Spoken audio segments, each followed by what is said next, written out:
क्या paper leak बच्चों से डायपर से ज़्यादा सिस्टम लीक हो गया? सच कहूँ तो हालत ऐसी ही हो गई है, जितना पेपर पिछले कुछ सालों में लीक हुआ है उतना तो शायद एक बच्चे का डायपर भी लीक नहीं होता। फर्क सिर्फ इतना होता है कि डायपर एक रात संभाल लेता है, लेकिन हमारी परीक्षा व्यवस्था एक सुबह भी ईमानदारी से नहीं पेपर परीक्षा केंद्र तक पहुंचा पाती। और ये कोई मजाक नहीं है, यह हमारे देश की सबसे कड़वी सच्चाइयों में से एक है। अभी बस नाम बदलता है, कभी नीट, कभी रीट, कभी पुलिस भर्ती, कभी टीट, लेकिन कहानी वही रहती है। पेपर लीक, परीक्षा रद्द, जांच समिति, बड़े बड़े बयान, और फिर कुछ महीनों बाद एक नया पेपर लीक। इस बार मामला महाराष्ट्र का है। 28 जून को महाराष्ट्र में शिक्षक पात्रता परीक्षा यानी टीईटी होनी थी। लगभग 4.5 लोग युवा महीनों से इसकी तैयारी करते हैं। किसी ने कोचिंग की फीस भरने के लिए कर्ज लिया, किसी ने नौकरी छोड़कर पढ़ाई की, किसी ने दिन रात एक कर दिया। लेकिन परीक्षा से ठीक एक दिन पहले भिवंडी में पुलिस ने छापा मारा और असली प्रश्न पत्र बरामद किया। जांच हुई और परीक्षा रद्द कर दी गई। अब जरा सोचिए, जो लोग कल हमारे बच्चों को ईमानदारी से सिखाने वाले थे, उन्हें चुनने वाली परीक्षा ही बेईमानी के साथ भेंट चढ़ गई। कुछ लोग कहेंगे कि इसमें मोदी जी की क्या दोष, ये तो महाराष्ट्र सरकार का मामला है। ठीक है, लेकिन जब चुनाव के समय डबल इंजन सरकार के नाम पर वोट मांगे जाते हैं, जब हर उपलब्धि का श्रेय केंद्र और राज्य दोनों लेते हैं, तो फिर ऐसी विफलताओं की जिम्मेदारी कौन लेगा? अगर उपलब्धि साझा है तो जवाबदेही भी साझा होगी। और सोचिए, अगर पुलिस को समय रहते सूचना नहीं मिलती तो हजारों उम्मीदवार ऐसे पेपर पर परीक्षा दे चुके होते जो पहले से ही बीत चुका था। लेकिन दुखद बात यह है कि पहली बार नहीं हुआ, ये अब एक पैटर्न बन चुका है। हर कुछ महीनों में पेपर लीक, एफआईआर, कमरों के सामने मंत्री जी, हमारे सरकार की जीरो टॉलरेंस नीति, जांच समिति और फिर अगला पेपर लीक। सब कुछ फिर से शुरू। सबसे ज्यादा नुकसान किसका होता है? उस पिता का जिसने खेत गिरवी रखकर बेटे को पढ़ाया, उस माँ का जिसने अपने महीने गहने बेचकर उस छात्र को किराए के छोटे से कमरे में बैठाकर रात रात भर पढ़ाई की। उसे बस इतना चाहिए था कि परीक्षा ईमानदारी से हो, रैंक मेहनत तय करे, पैसा नहीं, लेकिन उसकी सालों की मेहनत किसी व्हाट्सएप फॉरवर्ड के जरिए बेच दी जाती है। और आज का सवाल सिर्फ महाराष्ट्र में नहीं है, आज का सवाल पूरे देश से है। आखिर तब तक नीट का विवाद अभी भी लोगों के दिमाग में गया नहीं था, एक और परीक्षा लीक हो गई।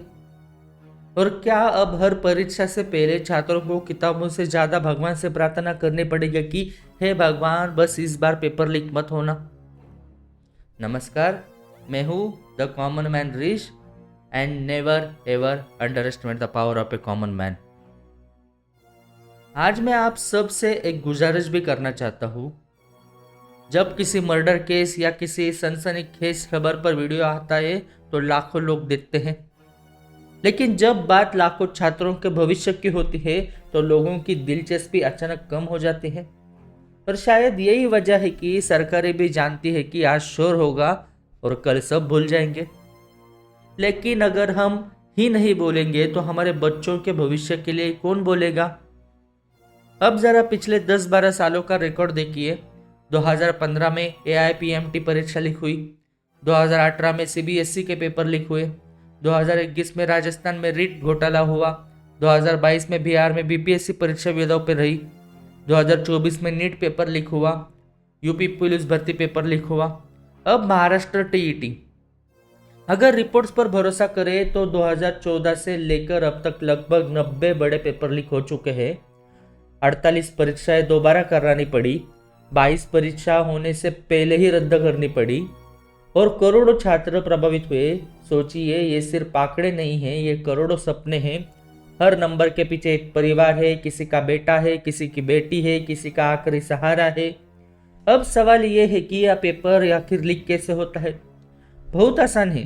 पेपर पहले से तैयार होता है, फिर छपता है, फिर पैक होता है, फिर ट्रकों से अलग अलग जिलों तक पहुंचता है, और इसी पूरी प्रक्रिया में एक ही आदमी बिक जाता है। बस एक फोटो, एक व्हाट्सएप और लाखों छात्रों की मेहनत खत्म। ये कोई छोटी मोटी चोरी नहीं है, ये पूरा उद्योग बन चुका है, बिजनेस बन चुका है। रिपोर्ट्स बताती है कि कुछ परीक्षाओं में एक उम्मीदवार से 10 लाख, 20 लाख, यहाँ तक कि 50 लाख रुपए तक वसूले जाते हैं। अब सोचिए, जो गरीब छात्र साल भर में 50,000 रुपए भी खर्च नहीं कर सकता, वो 50 लाख रुपए कहाँ से लाए?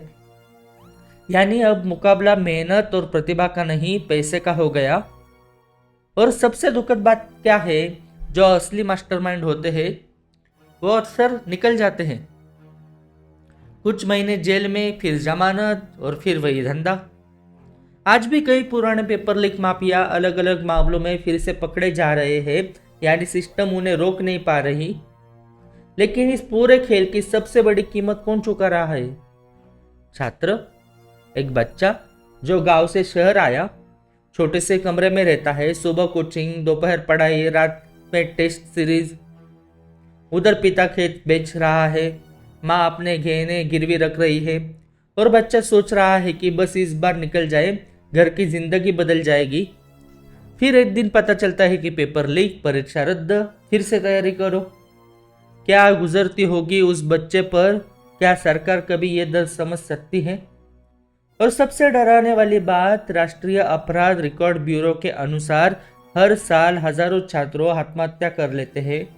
हर आत्महत्या का कारण पेपर लीक नहीं होता, लेकिन अनिश्चितता, बार बार परीक्षा टलना, भविष्य का डर, ये सब मिलकर कई बच्चों को अंदर से तोड़ देता है।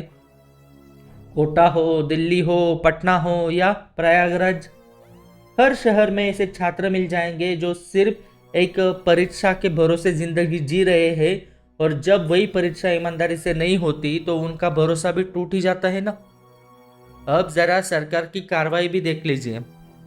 हर बार नया कानून, नई घोषणा, 0 टॉलरेंस, 10 साल की जेल, 1 करोड़ का जुर्माना। सुनने में बहुत अच्छा लगता है, लेकिन सवाल ये है, अगर कानून इतना मजबूत है तो पेपर लीक रुक क्यों नहीं जाता?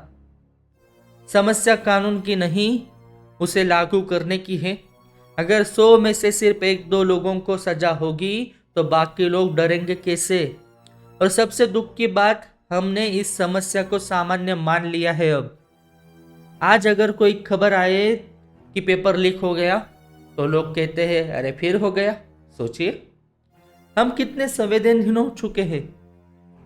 अब एक सवाल मैं आप सबसे पूछना चाहता हूँ, अगर डॉक्टर बनने वाला छात्र पैसे देकर परीक्षा पास करेगा, अगर शिक्षक बनने वाला उम्मीदवार पेपर खरीद कर नौकरी पाएगा, अगर पुलिस भर्ती में भी पेपर बिकेगा, तो कल समाज कैसा बनेगा?